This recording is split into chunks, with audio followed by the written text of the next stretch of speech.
Pagbasa mula sa ikalawang aklat ni Samuel. Si David ay panatag ng nakatira sa kanyang bahay. Sa tulong ng Panginoon, hindi na siya ginambala ng kanyang mga kaaway. Tinanong niya si Nathan at sinabi, "Nakikita mong nakatira ako sa tahanang sedro, ngunit ang kaba ng tipan ay sa tolda lamang." Sumagot si Nathan, "Isagawa mo ang iyong iniisip, sapagkat ang Panginoon ay sumasa iyo." Ngunit ng gabing iyo'y sinabi ng Panginoon kay Nathan, "Ganito ang sabihin mo kay David, ipagtatayo mo ba ako ng tahanan? Inalis kita sa pagpapastol ng tupa upang gawing pinuno ng bayang Israel.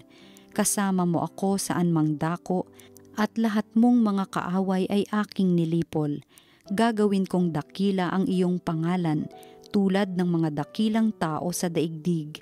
Bibigyan ko ang Israel ng kanyang lupa at doon ko patitirahin.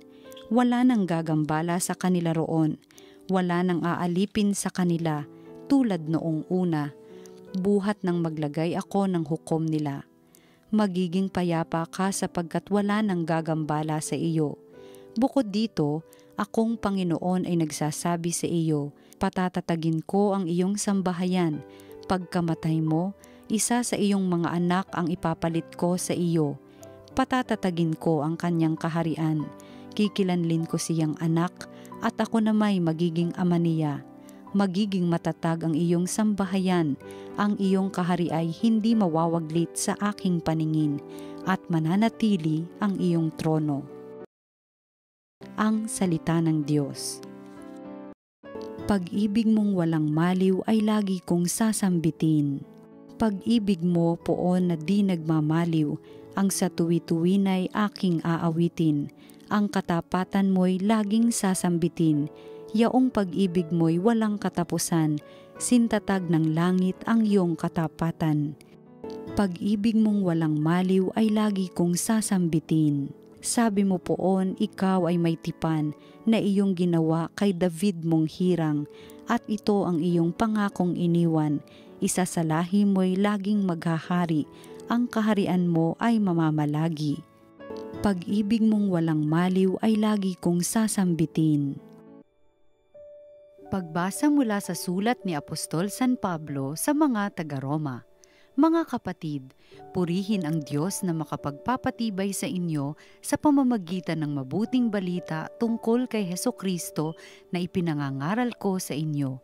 Ang mabuting balitang iyan ay isang hiwaga na nalihim sa loob ng mahabang panahon at sa utos ng walang hanggang Diyos ay nahayag ngayon sa mga hintil upang sila'y manalig at tumalima kay Kristo. Ang lahat ng iyan ay ayon sa mga sulat ng mga propeta. Sa iisang Diyos, ang marunong sa lahat, sa Kanya iukol ang papuri magpakailanman sa pamamagitan ni Hesukristo. Amen. Ang salita ng Diyos. Salamat sa Diyos. Ang mabuting balita ng Panginoon ayon kay San Lucas. Noong panahong iyon, ang Anghel Gabriel ay sinugo ng Diyos sa Nazaret, Galilea sa isang dalaga na ang pangalay Maria. Siya'y nakatakdang ikasal kay Jose, isang lalaki buhat sa lipi ni Haring David. Paglapit ng anghel sa kinaroroonan ng dalaga, binati niya ito, "Matuwa ka, ikaw ay kalugod-lugod sa Diyos," wika niya. "Sumasa iyo ang Panginoon." Nagulumihanan si Maria sa gayong pangungusap at inisip niyang mabuti kung ano ang kahulugan niyon. Kaya't sinabi sa kanya ng anghel, "Huwag kang matakot, Maria, sapagkat kinalulugdan ka ng Diyos. Makinig ka, ikaw ay maglilihi at manganganak ng isang lalaki at siya'y tatawagin mong Jesus. Magiging dakila siya at tatawaging anak ng kataas-taasan.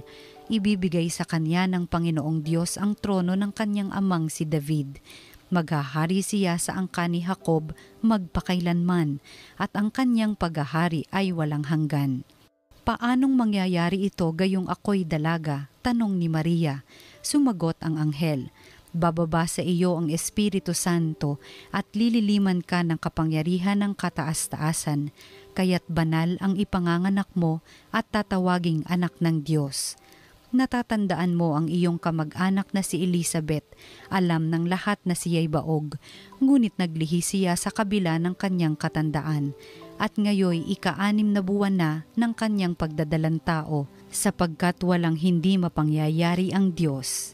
Sumagot si Maria, ako'y alipin ng Panginoon, mangyari sa akin ang iyong sinabi. At nilisan siya ng anghel. Ang mabuting balita ng Panginoon. Pinupuri ka namin, Panginoong Hesukristo.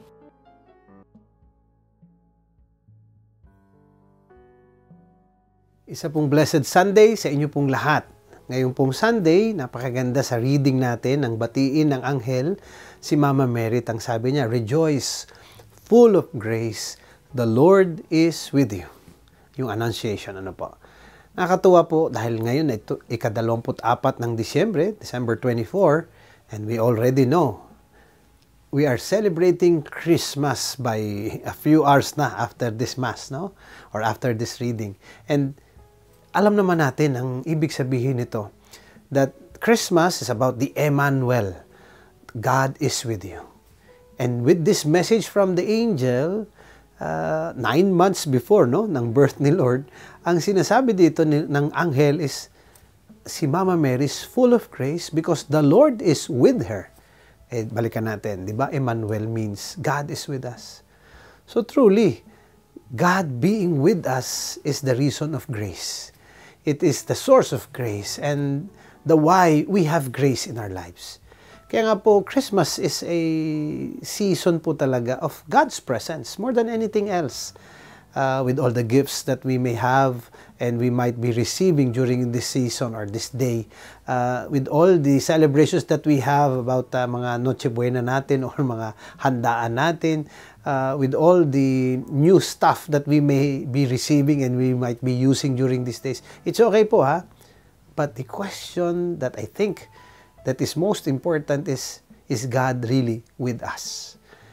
Is God present in our lives, in our hearts, during these days, especially in our lives, hindi na lamang sa araw na ito. Because that's the only reason why we can celebrate Christmas. And not only that, why there is grace in our lives. Mama Mary, full of grace, because the Lord is with her. Tayo kaya? Grace will be with us. Grace will be given to us. Grace will be something that will be part of our lives if God is with us. If our Lord Jesus reigns in our hearts. Ito po magandang maging tanong natin. Maybe we should find time during this day before we do celebrate the Christmas Mass ng gabi at sa susunod na araw o tomorrow on Monday. The question would be, kumusta naman kaya si Lord sa buhay ko? Is He present? Am I taking care of His presence in my life? And kaganda kasi in the Mass, when we receive the Holy Communion, we have Christ in us, truly present through the Holy Eucharist. So let's go back to this reflection po. Sana in the middle of all the noise, in the middle of all the celebrations, of all the good food that we might be enjoying during this day and until tomorrow, let us find time in silence to ask this simple question. Am I full of grace because the Lord is with me? This is Bishop Johnny Pule saying, always be blessed and be a blessing. Happy and Merry Christmas po sa inyong lahat.